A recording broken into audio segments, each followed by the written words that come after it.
Dios le bendiga a todos. Una vez más podemos vernos por acá, por esta transmisión. Lo primero que vamos a hacer es presentarnos delante de Dios en oración, a fin de que Él esté con nosotros y pedirle que nos acompañe, que sea de bendición este tiempo. Oramos. Señor y Dios, venimos delante de ti en oración, rogándote, clamándote, pidiéndote a ti, oh Señor, que tú estés con nosotros, que nos acompañes, que nos des un buen tiempo. Sobre todas las cosas, oh Dios, danos el que podamos escuchar tu voz. En Cristo Jesús te pedimos estos favores. Amén. Para iniciar, quiero contarles algo que en días pasados estuve viendo con mi esposa durante un tiempo que duré en casa por el tema de la cuarentena y por el tema del coronavirus. Un documental que estuve viendo fue un documental acerca de las monarquías y específicamente acerca de la historia de la reina Isabel. Todo lo que envuelve con la reina Isabel y su entorno. Y claro, las cosas que puedo mencionar son aquellas cosas que en mi caso he visto en televisor y por los demás medios de comunicación. A la verdad, hermanos, que uno se sorprende viendo todo el glamour de esa élite, todas esas ceremonias, todo lo que eso envuelve, el trato, la majestuosidad, la belleza con la que se hacen las cosas, el orden, lo cuidadoso y detallista que son con todo lo que envuelve a la reina, la estima con la que tratan a la monarquía, el respeto también. Todas esas cosas de verdad que llaman mucho la atención en esos videos cuando uno los ve. Claro, con el paso de los años, muchas de estas cosas van perdiendo ese grado de magnitud de valor que se le dan. Mientras más para atrás van los años, más esa grandeza en cuanto a ese trato a la monarquía. Pero lo cierto es que uno se maravilla con todo lo que se ve y se menciona en estos documentales, principalmente por la pompa, que es una palabra que comúnmente conocemos todos nosotros, con la que se ven todas estas cosas. Ahora, lo que robó mi atención en todo el documental que estuve viendo con mi esposa acerca de la reina Isabel, fue algo que casi finalizando el documental expresó la reina Isabel. Recuerden, estamos hablando de un ambiente de pompa, todo lo que envuelve a la reina Isabel y la monarquía.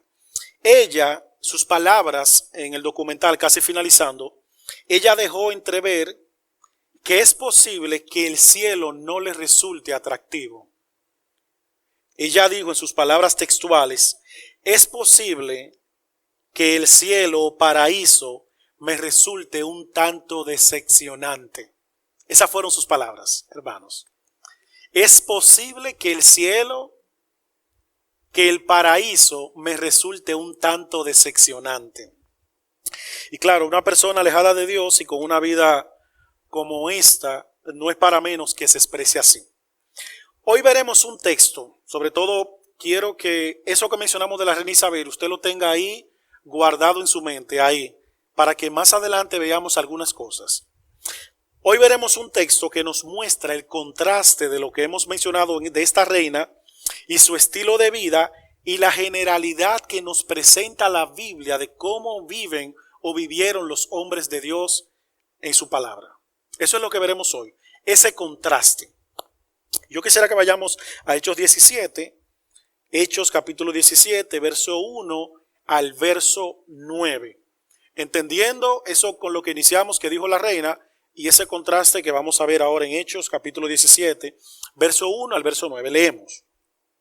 Pasando por Anfípolis y Apolonia, llegaron a Tesalónica, donde había una sinagoga de los judíos, y Pablo, como acostumbraba, fue a ellos, y por 3 días de reposo discutió con ellos, declarando y exponiendo por medio de las Escrituras que era necesario que el Cristo padeciese y resucitase de los muertos, y que Jesús, a quien yo os anuncio, decía él, es el Cristo. Y algunos de ellos creyeron y se juntaron con Pablo y con Silas, y de los griegos piadosos gran número, y mujeres nobles no pocas. Entonces los judíos que no creían, teniendo celos, tomaron consigo algunos ociosos, hombres malos, y juntando una turba alborotaron la ciudad. Y asaltando la casa de Jasón procuraban sacarlos al pueblo, pero no hallándolos trajeron a Jasón y algunos hermanos ante las autoridades de la ciudad gritando: estos que trastornan el mundo entero también han venido acá a los cuales Jasón ha recibido, y todos estos contravienen los decretos de César, diciendo que hay otro rey Jesús, y alborotan al pueblo y a las autoridades de la ciudad. Oyendo estas cosas, pero obtenida fianza de Jasón y de los demás, los soltaron.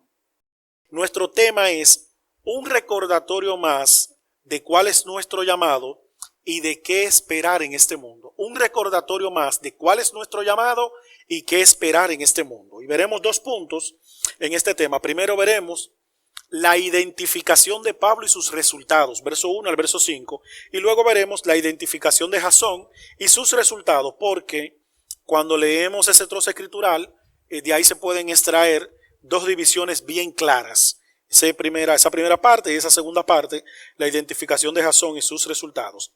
Vamos con el primer punto, la identificación de Pablo y sus resultados. Para entrar en contexto inmediatamente, amados, esto que leemos acá es la continuación de ese segundo viaje misionero del apóstol Pablo y los que le acompañaban a él.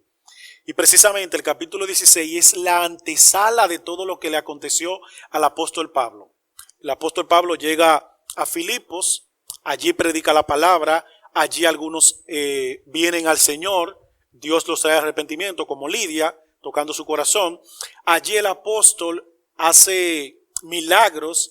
Allí también en Filipos, que se menciona en el capítulo 16, estos milagros traen persecución, donde ellos son azotados, sufren maltrato por esto. Y el verso 40 nos dice qué aconteció finalmente. Hechos 16, verso 40, dice así. Entonces, saliendo de la cárcel, entraron en la casa de Lidia, y habiendo visto a los hermanos, los consolaron y se fueron de Filipos. Ahora, ¿a dónde se fueron ellos? Eso es lo que vemos entonces en nuestro verso 1 del capítulo 17. Dice allí: pasando por Anfípolis y Apolonia, llegaron a Tesalónica, donde había una sinagoga de los judíos. Así que, amados, el apóstol Pablo va pasando de un lugar a otro, y no necesariamente en cada lugar donde ellos iban pasando, ellos se detenían. Por ejemplo, aquí se menciona Anfípolis y Apolonia. Ellos no se detuvieron allí específicamente, sino que hacían paradas por más tiempo en las ciudades principales, las ciudades de mayor comercio o ciudades donde habían cosas que se destacaban. Por ejemplo, aquí en Tesalónica, donde ellos hacen parada, se destaca que había una sinagoga de los judíos. Eso era lo que había allí en Tesalónica, es decir, un lugar de concentración de judíos, lugar donde se reunían los prosélitos, también como se menciona en otros lugares en las escrituras, o simpatizantes de la fe judía. Además de que Tesalónica era una ciudad importante y de mucho comercio, lo que hacía también que hubiera muchos gentiles para que muchos pudieran escuchar la palabra. Recordemos también, hermanos, esto es en el contexto general para que podamos entender nuestro texto. Recordemos que el apóstol Pablo no andaba solo. El apóstol Pablo en este caso estaba acompañado de Silas o Silvano, estaba acompañado de Timoteo, que lo había seguido en este caso en Listra, y posiblemente Lucas, que también acompañaba al apóstol Pablo en ese segundo viaje misionero, se había quedado ya en Filipos con la iglesia naciente allí, ya que él no se menciona. Y cuando él escribe, que es el escritor de Hechos, escribe de ellos en este momento como que él no está junto con ellos, sino que quienes llegaron fueron ellos, como dice el verso 1 que acabamos de leer. Ahora bien, este es el contexto. Así que ellos llegan a Tesalónica, los que estaban dentro del segundo viaje misionero, que venían también de ser perseguidos en Filipos, y ahora llegan a Tesalónica. ¿Qué sucede en Tesalónica? El apóstol Pablo entra a Tesalónica haciendo lo que estaba llamado a hacer y lo que él siempre hacía: aprovechar cada momento para predicar a Cristo. Eso hizo el apóstol Pablo en Tesalónica. Aprovechar el momento como siempre lo hacía para predicar a Cristo, dejando los resultados a Dios, que como vemos evidente en la historia, leyéndola completa, Dios trajo resultados, no permitió que su palabra volviera vacía. El Señor bendijo esa palabra predicada al conceder conversiones, lo que da como resultado el nacimiento de la iglesia en Tesalónica. Eso es lo que tenemos aquí en este texto, el nacimiento de la iglesia en Tesalónica. Y ahora yo quiero que leamos el verso 2 hasta el verso 4. Dice allí: y Pablo, como acostumbraba, fue a ellos, y por 3 días de reposo discutió con ellos. Verso 3. Declarando y exponiendo por medio de las Escrituras que era necesario que el Cristo padeciese y resucitase de los muertos, y que Jesús, a quien yo os anuncio, decía él, es el Cristo. Verso 4. Y algunos de ellos creyeron y se juntaron con Pablo y con Silas, y de los griegos piadosos gran número, y mujeres nobles no pocas. En una de las cartas del apóstol, específicamente en 1 Corintios capítulo 2, verso 1 al 5, Pablo expone allí su meta, su propósito, la misma que vemos en Filipos, esa misma que él tuvo en su primer viaje misionero, que es la misma meta que se menciona en nuestro texto en Hechos 17. La meta del apóstol Pablo, donde quiera que él estaba, donde quiera que él iba, era testificar acerca de Cristo. La primera carta a los Corintios dice, esto me he propuesto, lo mismo que él acostumbraba a hacer siempre, esto me es propuesto, predicar a Cristo crucificado. Y eso era lo que él estaba haciendo aquí en Tesalónica. ¿Por qué? Porque el apóstol Pablo estaba identificado con Cristo. El apóstol Pablo estaba identificado con Cristo, y donde quiera que él llegaba, él lo primero que hacía era testificar acerca de Cristo. Hoy en día, hermanos, tú y yo necesitamos mucho recordar esto. ¿Cuál debería ser nuestro propósito en todo? En cada encuentro que tengamos con alguien, en cada visita que hagamos a algún lugar, testificar también acerca de Cristo, ser testigos de Él. Todos nosotros sabemos que hay limitaciones de aglomeración, hay restricciones de juntarse sin la distancia ordenada y adecuada, pero donde vivimos, por lo menos donde nosotros vivimos, Señor, donde nosotros vivimos de este lado del mundo, no tenemos esas restricciones a que proclamemos el evangelio. Las restricciones que tenemos son solamente para la aglomeración, pero no hay restricciones para proclamar el evangelio. ¿Y qué tantas veces nosotros aprovechamos esto? No teniendo restricciones a proclamar el evangelio como en otros lugares. Y llama la atención, hermanos, en nuestro texto que acabamos de leer de Hechos 17, que quien escribe es Lucas. Y el escritor de Hechos, cuando narra acerca de Pablo aquí, le llama lo que Pablo hacía una costumbre. Es decir, lo que hizo el apóstol no era algo casual, ni fue algo esporádico tampoco. Quien está escribiendo, alguien que conocía al apóstol, que había salido con él en su segundo viaje misionero, está diciendo que esto era una costumbre del apóstol Pablo. Él es quien relata eso. Ustedes saben que, hermanos, las costumbres tienen funciones. Por ejemplo, parte de las funciones de la costumbre son definirnos a nosotros. Hay costumbres con las que nosotros luchamos. Hay costumbres con las que luchamos. Luchamos con ellas precisamente porque queremos abandonarlas o porque queremos cambiarlas por otras, porque entendemos que son costumbres pecaminosas o que no son correctas. Que testificar de Cristo, amado hermano, sea una costumbre que tú y yo no hayamos abandonado. Sea una costumbre con la que nosotros nos identifiquemos. Testificar acerca de Cristo. Proclamar acerca de Cristo. Que esto nos defina, amado hermano. De hecho, amados hermanos, de eso se trata este libro que nosotros tenemos. ¿Saben de qué? Del Evangelio. Hablarnos acerca de Cristo. De hablarnos acerca de Cristo, que nuestra vida se trate también de testificar acerca de Cristo. De eso se trate también nuestra vida. Ahora bien, por los ejemplos bíblicos que tenemos en la palabra, se hace difícil pensar que si nuestras vidas están verdaderamente identificadas con esas costumbres, es difícil pensar que eso no acarree situaciones adversas. Eso es casi imposible. Que por algún lado no tengamos oposición. ¿Por qué? Porque, como dice un comentarista, atento hermanos, dice un comentarista, el mundo no es ahora como cuando Dios lo creó. El mundo no es así como cuando Dios lo creó. La caída del hombre y la resultante maldición de Dios sobre la tierra y su entorno la derribaron de su eje espiritual, la sacaron de su eje espiritual. Por eso el hombre caído está ahora atrapado en un diabólico sistema mundial que es hostil contra Dios. Por eso, cuando alguien se quiere identificar con Cristo, por los ejemplos bíblicos que vemos, es difícil que no tenga oposición, que no tenga adversidades. Por eso aquí, hermano, en esta primera parte se nos recuerda lo que nosotros debemos continuar haciendo, con lo que nos debemos seguir identificando y qué podemos esperar cuando nos identificamos con Cristo. No que el mundo cambie, porque este no es el mundo hoy día, no sigue siendo como cuando Dios lo creó. No podemos esperar que el mundo cambie y sea un mundo mejor. Eso sería lo ideal. Pero la realidad del mundo caído en el que nosotros estamos es que se acepta lo que no debería aceptarse, se rechaza y bloquea aquello que en realidad es beneficioso para la humanidad. Por eso, yo quiero que leamos el verso 5 en su parte A. Lo podemos leer completo, pero solo vamos a tomar la parte A. Dice allí: entonces los judíos que no creían, teniendo celos, tomaron consigo algunos ociosos, hombres malos, y juntando una turba, alborotaron la ciudad. Porque este mundo no es como cuando Dios lo creó ya. La ciudad se dejó alborotar. Y tal vez hoy en día, al proclamar el evangelio, nosotros no tengamos que enfrentar esa misma reacción. Por lo menos en esta parte del mundo, claro. Tal vez no tengamos que enfrentar esa misma reacción. Pero la oposición contraria sigue siendo la misma, no ha cambiado. La oposición no ha cambiado, sigue siendo la misma.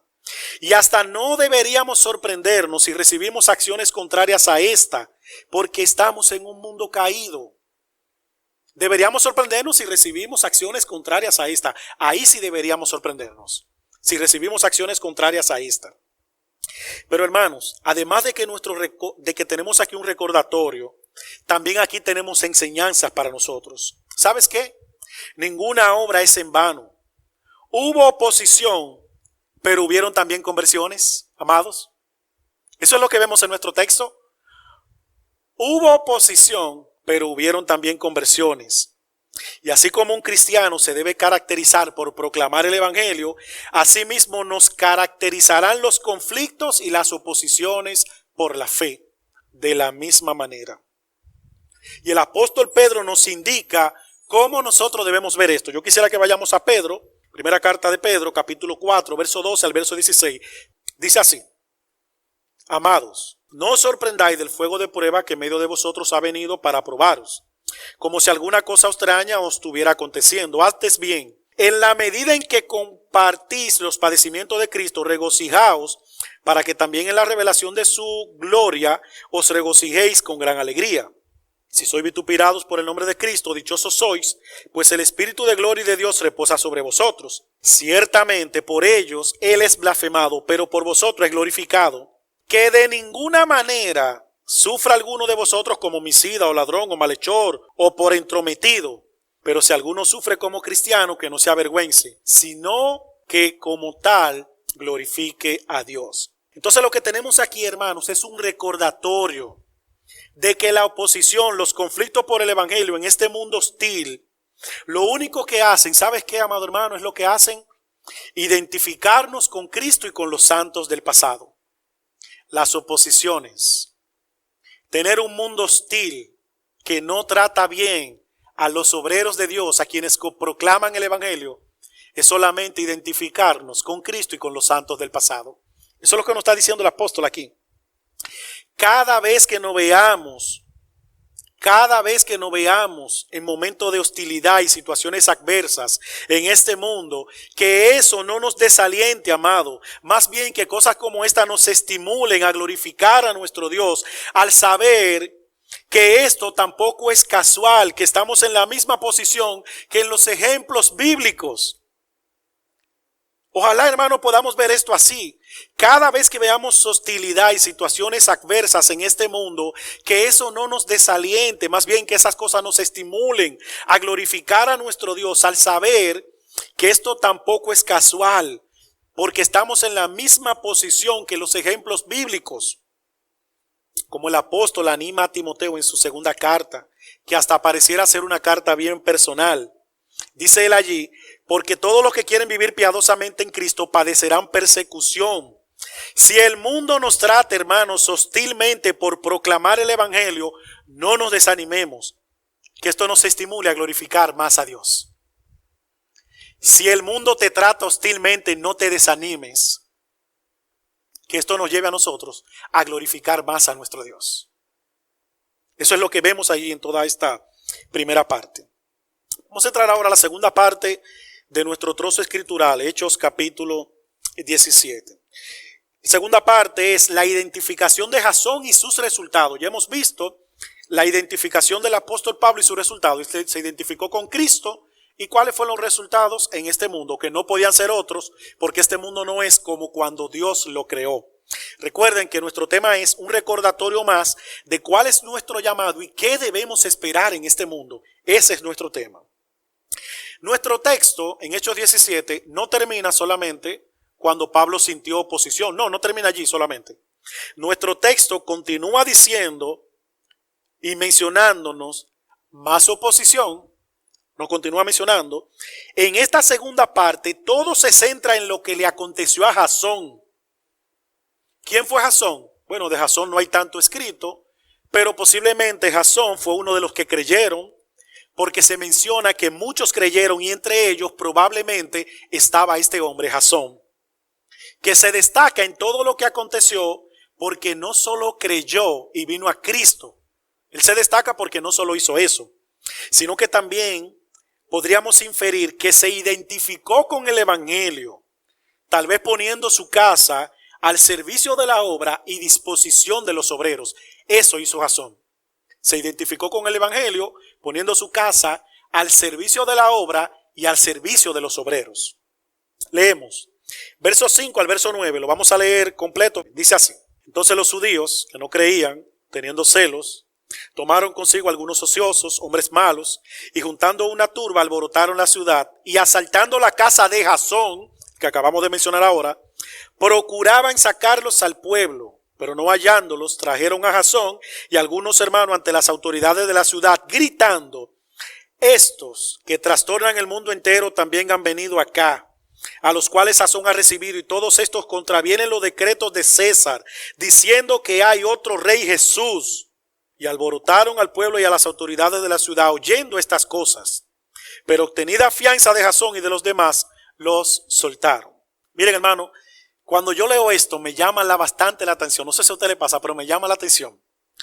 Que es increíble de Jasón, que así como la suegra de Pedro inmediatamente fue sana, los evangelios nos describen a nosotros que empezó a servir de una vez al Señor y a la obra.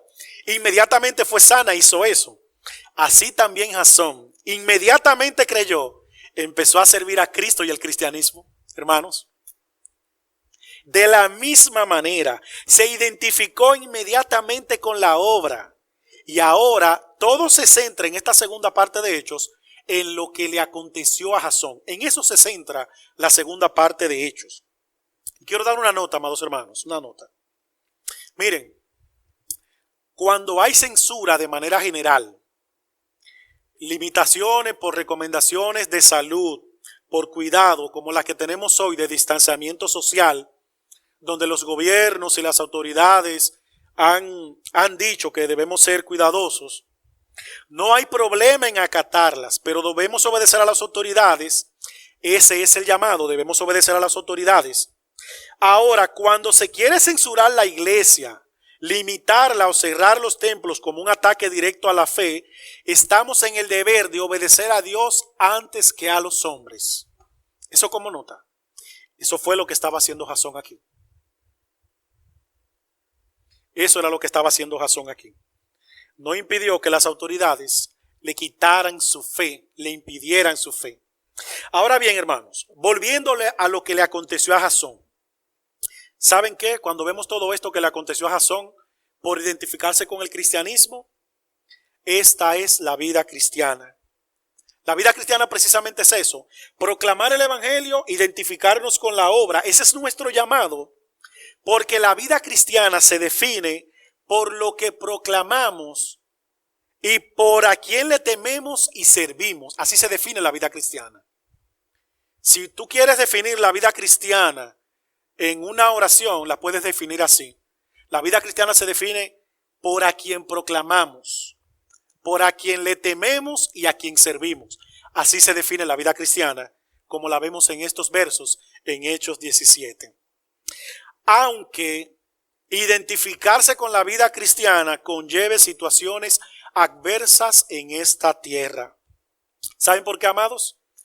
Porque nosotros esperamos algo mejor. Nosotros esperamos algo mejor.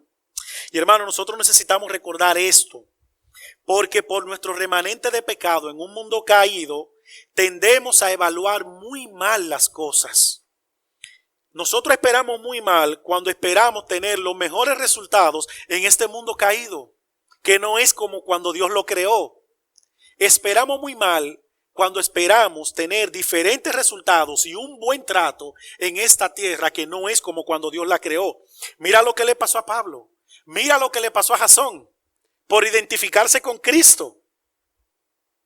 ¿Qué se levantó en el mundo contra Jasón? Por identificarse con la obra. ¿Saben qué se levantó? Cuando vemos nuestro texto vemos ahí que se levantó contra ellos maldad, injusticia, aflicciones, dificultades, celos, pérdida de bienes, porque Jasón tuvo que pagar incluso para poder salir, tuvo que pagar una fianza. Lo que está aquí es para que tú y yo recordemos que el trato que le dieron a Jasón, que le dieron también al apóstol Pablo, era el mismo trato que le dieron a Cristo en este mundo, que le dieron a los profetas, que le han dado a los hombres de Dios, y que así puede ser para ti y para mí también en esta tierra. Eso es lo que vemos en nuestro texto. También para ti y para mí puede ser así. Por eso el apóstol Pedro dice, en un texto que leíamos anteriormente, en 1 de Pedro 4:12, lo leímos ahorita, solo digo el inicio, el apóstol Pedro dice allí, no os sorprendáis. Esas son las palabras del apóstol Pedro para nosotros. No os sorprendáis.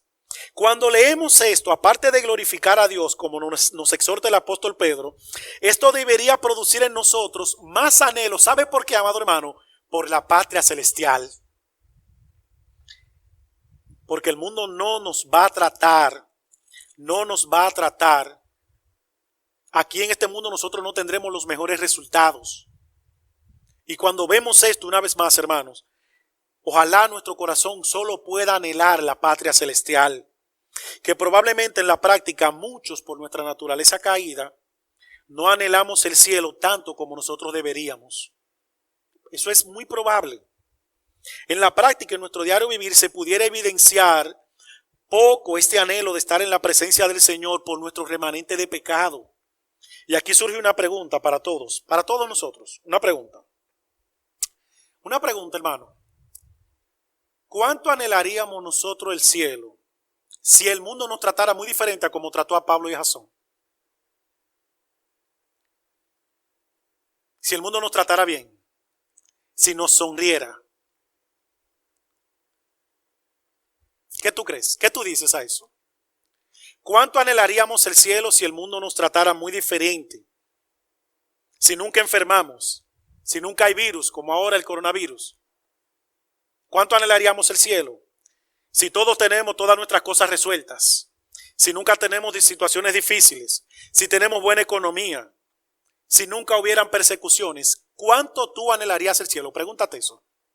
¿Cuánto yo lo anhelaría, Joch? ¿Cuánto yo lo anhelaría? Preguntémonos eso.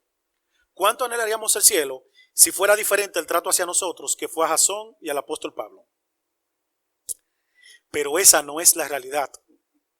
Aunque para muchos, como en el caso de la reina Isabel, que yo la mencionaba al principio, las monarquías y los magnates, probablemente para ellos las aflicciones no toquen tanto la puerta de su casa, probablemente. Tal vez para ellos no, las aflicciones no lo visiten mucho. Pero ¿saben algo, hermanos? Por más que una persona se ha librado de todo lo que pasó a Pablo, de todo lo que le pasó a Jasón, por más que una persona se ha librado de muchas cosas en este mundo y que el mundo lo trate como ha tratado a la reina, por más que el mundo haga todo eso, nunca este mundo será mejor que el mundo venidero. Nunca, amados hermanos. Nunca este mundo será como el cielo. Nunca. Es cierto que no a todos les va de la misma manera en este mundo. Recuerden, la reina Isabel dijo, por como le iba en esta tierra, que para ella le sería un poco decepcionante el cielo por todo el trato que ella ha tenido en este mundo. Si alguno de nosotros piensa así, Randy Alcorn, que es un libro que he estado consultando, nos dice a nosotros, nos invita a que hagamos un pensamiento. Randy Alcorn nos invita. Pensemos en una pecera.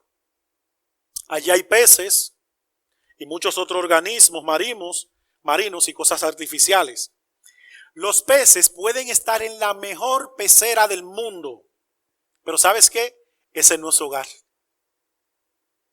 Aunque la pecera esté en la casa real, en la casa del presidente, del más millonario del mundo, Jeff Bezos o cualquiera de ellos, ese no es su hogar, una pecera de un pez. Por mejor que esté una pecera, nunca será mejor que su hábitat de esos peces. Su hogar es el mar. Ese es su hogar, el mar. Sobre todo si son partes del mar que han sido poco incididas por el hombre. Todos nosotros lo hemos visto en los documentales, en YouTube, en Discovery Channel, hermanos. Lo bello y precioso, cosas que están ahí, que el hombre es difícil que pueda crear cosas como esas. Así que, hermanos, sea que nos toque pasar muchas cosas, como el apóstol Pablo y como Jasón, que nos toquen menos aflicciones, nuestro mundo no es este, nuestro mundo es el hogar venidero que es mucho mejor que este. Así que como los peces, de la misma manera, por más lujos y más pompa que cualquiera tenga en esta vida, a los que están en Cristo les espera un hogar muchísimo mejor, amado hermano. De la misma manera, a los que están en Cristo nos espera un hogar muchísimo mejor que este mundo. Muchísimo mejor. Hablando de hombres modelos de la fe, para animarnos, Hebreos 11, verso 16, dice allí que estos hombres, ¿sabes qué, amado hermano? Estos hombres anhelaban una patria mejor. Anhelaban una patria mejor. Esto es la celestial, dice en Hebreos 11, 16. Es en el cielo donde a nosotros nos espera algo mucho mejor. Por eso al apóstol lo trataron así. Por eso a Jasón lo trataban así. Porque no es en esta tierra que tú y yo vamos a recibir el mejor trato. Es en nuestra patria celestial. Es allá en la patria celestial. Por eso Cristo, el mismo Cristo nos dice en Lucas 6:21, dichosos ustedes que lloran porque luego reirán. Eso es lo que Cristo nos dice. Hermanos, tú y yo necesitamos mucho que se nos recuerde cuál es nuestro llamado, con qué nosotros debemos identificarnos y que se nos recuerde también que este no es nuestro mundo. Tú y yo necesitamos mucho que se nos recuerde eso. ¿Cuál es nuestro llamado? Proclamar el evangelio. ¿Con qué nosotros debemos identificarnos como Jasón con el cristianismo? ¿Y qué nosotros podemos esperar en este mundo que no es nuestro mundo? En segunda carta a Timoteo, capítulo 2, verso 3, el apóstol le dice allí a Timoteo, tú pues sufre penalidades como buen soldado de Jesucristo. No nos han dicho toda la verdad, hermanos, si nos han dicho que en esta vida no tendremos dificultades. Te han mentido y me han mentido a mí también. No nos han dicho toda la verdad si nos han dicho que en este mundo no tendremos dificultades. Pero que eso siempre nos recuerde que esta no es nuestra patria, que nos espera algo mejor. Y podríamos decir, bueno, hermano, hasta aquí, un trato así como el que le pasó a Pablo, un trato así como el que le pasó a Jasón, yo no lo quisiera. Y yo no sé por qué tiempo yo lo aguantaría también. Yo preferiría estar con Cristo ya. Por eso, como el pastor predicaba en una prédica que escuché, o que estuvimos viendo en la iglesia, que el Pablo tenía una incertidumbre de si querer estar en el cielo o querer estar en la tierra. Pero amados, una vida así como la que tenía Pablo, yo no sé cuánto de nosotros quisiera vivirla y por cuánto la aguantaríamos. O la que tenía Jasón, si nosotros estemos dispuestos a vivir eso. Que solamente por identificarnos con el cristianismo nos pasen tantas cosas. Seamos lacerados, suframos, tengamos que ser despojados de bienes, tengamos que pagar cosas, que no hemos cometido faltas. Tenemos que ser insultados y cosas como esta. Randy Alcorn nos invita y nos dice algo también aquí. Hermanos, el hecho de que el cielo es maravilloso no debe tentarnos a tomar atajos para llegar allí. Pablo no tomó atajos para llegar al cielo. Jasón no tomó atajos para llegar al cielo. El hecho de que el cielo es maravilloso no debe tentarnos a tomar atajos para llegar al cielo, para llegar allí. Mientras que Dios nos mantenga aquí en la tierra, ¿sabes qué, amado hermano? Es exactamente aquí donde Él nos quiere tener en este tiempo. Es exactamente aquí. Es exactamente ahí en ese momento y en ese lugar, en ese momento histórico donde el Señor quería tener a Pablo y donde quería tener a Jasón. Igual que donde te quiere tener a ti, donde me quiere tener a mí. Es exactamente aquí, en este momento, en este tiempo, porque Él sabe precisamente lo que está haciendo y en lo que nos está usando y donde nos está colocando. A Dios sea toda la gloria por ello. Hermanos, ya para ir cerrando, miren, yo sé que hay antesalas que fascinan. Hay antesalas que fascinan. Por ejemplo, las antesalas son las que más o menos nos dan una idea de lo que nos espera más adelante. Del hogar, en una casa. Está la antesala cuando tú entras y tú más o menos sabes lo que vas a seguir viendo de allá en adelante. Las antesalas están ahí para que nos imaginemos cómo será el hogar de ahí en adelante. Para el impío, esta es su antesala. Pero ¿sabes qué? Es una antesala que tiene un hogar eterno muy diferente a este. Este mundo es su antesala. Con un hogar eterno muy diferente a este, que no será así de la muerte en adelante, no será así como esa antesala. Será un lugar de llanto, de dolor y de sufrimiento. Y alguien me podría decir, no hermano, pero yo no soy un impío. Espera. Bueno, impío es todo aquel que ha transgredido la ley de Dios, aunque sea en un punto, Romanos capítulo 3. Aunque sea en un punto, ya eso te convierte en un impío. En una persona pecadora, aunque sea en un punto. Pero si pides perdón a Dios y lo aceptas a Él y aceptas a Cristo para tener su justicia, esta será tu antesala, pero para pasar a un hogar de reposo eterno. Si estás en Cristo solamente. Solo si estás en Cristo. Pablo se identificó con la palabra. Jasón se identificó con el cristianismo. El mundo se identificó en contra de ellos. ¿Con quién te vas a identificar tú? ¿Con el mundo o con Pablo y con Jasón? Como ellos hicieron, que se identificaron con proclamar el evangelio, con vivir el cristianismo.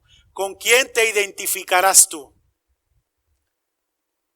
¿Con lo que el mundo le respondió a ellos o con lo que ellos se identificaron? Con que te vaya bien en este mundo. Si esa es tu identificación, esta es tu antesala, con una perspectiva bastante incorrecta de lo que vemos en la Biblia, de qué esperar de todo aquel que le sirve a Cristo en esta tierra. Ven a Cristo, ven ahora, para que esta sea tu antesala, pero te espere una ciudad muchísimo mejor. Vamos a orar. Señor y Dios, te damos gracias por tu palabra predicada. Gracias por los ejemplos bíblicos que nos has dado.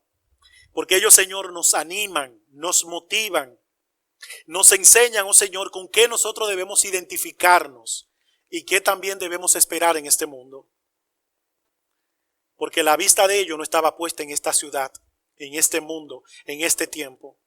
Estaba puesta en la ciudad que nos espera más adelante. Ayúdanos, Señor, así como ellos, a estar identificados con el cristianismo, a estar identificados con proclamar el evangelio. Y que todo aquel, oh Señor, que no te conoce también pueda venir a Cristo y no llevarse de la antesala de este mundo pensando que le espera algo mejor fuera de Cristo. Esa no es la realidad. Solo en Cristo nos espera algo mejor. Señor, que tu palabra sea la que quede en nuestros corazones y nos ayude a vivir con lo que realmente tenemos que estar identificados, así como Pablo y Jasón. Es en Cristo que te pedimos estos favores. Amén. Que Dios les continúe bendiciendo, amados hermanos.